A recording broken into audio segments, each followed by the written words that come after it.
Hi guys, ഗലിബ്രോ എന്ന YouTube ചാനലിലേക്ക് എല്ലാവർക്കും സ്വാഗതം. ബിഗ് ബോസ് മലയാളം സീസൺ 7 എവിക്ഷന് കുറെ പേര് ചോദിച്ചുകൊണ്ടിരിക്കുകയാണ്, ആരാണ് പുറത്തുപോയേട്ടാ, ആരാണ് പുറത്തായെന്നൊക്കെ. സത്യം പറഞ്ഞാൽ എനിക്ക് ഒരു ന്യൂസും കിട്ടിയിട്ടില്ല. കഴിഞ്ഞ തവണയൊക്കെ നമുക്ക് ന്യൂസ് പെട്ടെന്ന് കിട്ടുമായിരുന്നു. കഴിഞ്ഞ ആഴ്ച ബിന്നി പോയ ആഴ്ചയിൽ വരെ നമുക്ക് ന്യൂസ് പെട്ടെന്ന് കിട്ടുമായിരുന്നു. ഇന്ന് ഇതുവരെയ്ക്കും നമുക്ക് ന്യൂസ് കിട്ടിയിട്ടില്ല. കഴിഞ്ഞ തവണയൊക്കെ നമുക്ക് ഷൂട്ട് കഴിയുമ്പോൾ തന്നെ, സാറ്റർഡേയുടെ ഷൂട്ട് കഴിയുമ്പോൾ തന്നെ അവിടെ എന്താണ് സംഭവിച്ചത് എന്നുള്ള കാര്യങ്ങളൊക്കെ കിട്ടുമായിരുന്നു. അത് നമ്മൾ കഴിഞ്ഞ തവണ പറഞ്ഞു, ലാലേട്ടൻ്റെ ഷൂട്ട് തുടങ്ങി, എന്തൊക്കെയാണ് സംഭവം അതേപടി തന്നെ നടന്നിരുന്നു. പക്ഷെ ഇത്തവണ ആ ന്യൂസ് നമുക്ക് അവിടെ നിന്ന് ഒരു റിപ്ലൈ വരുന്നില്ല. എന്താണ് കാര്യമൊന്നും അറിയത്തില്ല. എവിക്ഷൻ നടന്നോ ഇല്ലയോ എന്നൊന്നും അറിയത്തില്ല.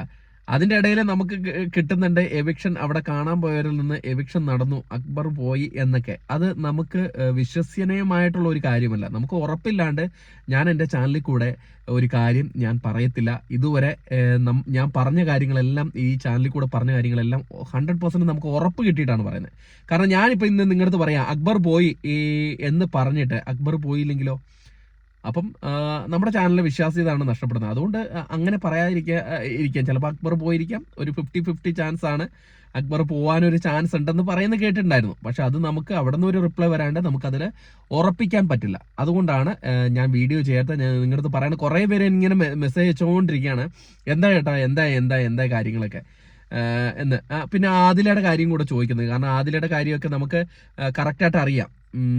ആദിലയുടെ എവിക്ഷൻ നടന്നോ ഇല്ലയോ എന്ന്, മിഡ് വീക്ക് എവിക്ഷൻ. ആദിലയുടെ മിഡ് വീക്ക് എവിക്ഷൻ ഒന്നും നടന്നില്ല. അതൊരു പ്രാങ്കാണ്. പ്രാങ്കാണ്. സീക്രട്ട് റൂം ടാസ്ക് ഒന്നുമില്ല. ഇനി അതൊരു പ്രാങ്കായിട്ട് തന്നെയാണ്. കഴിഞ്ഞ തവണ നമ്മുടെ ശോഭേന്റെ അടുത്തൊക്കെ കാണിച്ചിരിക്കുന്ന പോലത്തുള്ളൊരു പ്രാങ്കായിട്ട് തന്നെ ഉള്ളൂ. അത്രേ ഉള്ളൂ, അല്ലാണ്ട് വേറെ ഒന്നുമില്ല. ആദിലയൊന്നും വിടത്തില്ല. കാരണം ആദിലയുടെ സംഭവം എന്ന് പറഞ്ഞു കഴിഞ്ഞാൽ പണപ്പെട്ടി എടുക്കുന്നതിന്റെ കാര്യത്തെക്കുറിച്ചുള്ള ചർച്ച നടന്നപ്പോൾ ബിഗ് ബോസ് കാണിച്ച ഒരു പരിപാടിയാണ്. അല്ലാണ്ട് അങ്ങനെയാണ് ഞാൻ വിശ്വസിക്കുന്നത്. അതിനെക്കുറിച്ചൊക്കെ അപ്ഡേറ്റ് ഞാൻ തരും. ഒന്ന് വൈകുന്നേരം ആവട്ടെ, ഒന്നും കൂടെ ലേറ്റ് ആവട്ടെ. നമ്മുടെ സൺഡേ എപ്പിസോഡ് ഷൂട്ടും കൂടെ കഴിയട്ടെ.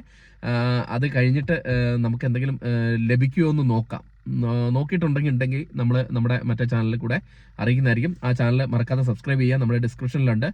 അപ്പം ഇനി കൂടുതൽ അപ്ഡേറ്റുകൾ എന്തെങ്കിലും ഉണ്ടെങ്കിൽ നമ്മൾ അറിയിക്കുന്നതായിരിക്കും. ഇതുവരെയ്ക്കും നമുക്ക് ഒരു കാര്യവും വിവരവും ലഭിച്ചിട്ടില്ല. സീരിയസ് ആയിട്ട് പറയുകയാണ്. കഴിഞ്ഞ തവണ നമുക്ക് പെട്ടെന്ന് കാര്യങ്ങൾ കിട്ടിയിട്ടുണ്ടായിരുന്നു, എന്നിട്ട് നമ്മൾ പുറത്തു വിടാണ്ട് ഞാൻ വച്ചിരിക്കുകയായിരുന്നു.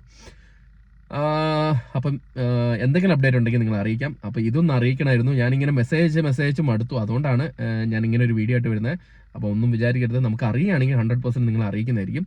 അപ്പോൾ അടുത്തൊരു വീഡിയോ ആയിട്ട് കാണുന്നവരെ Tata by. Thank you for the support.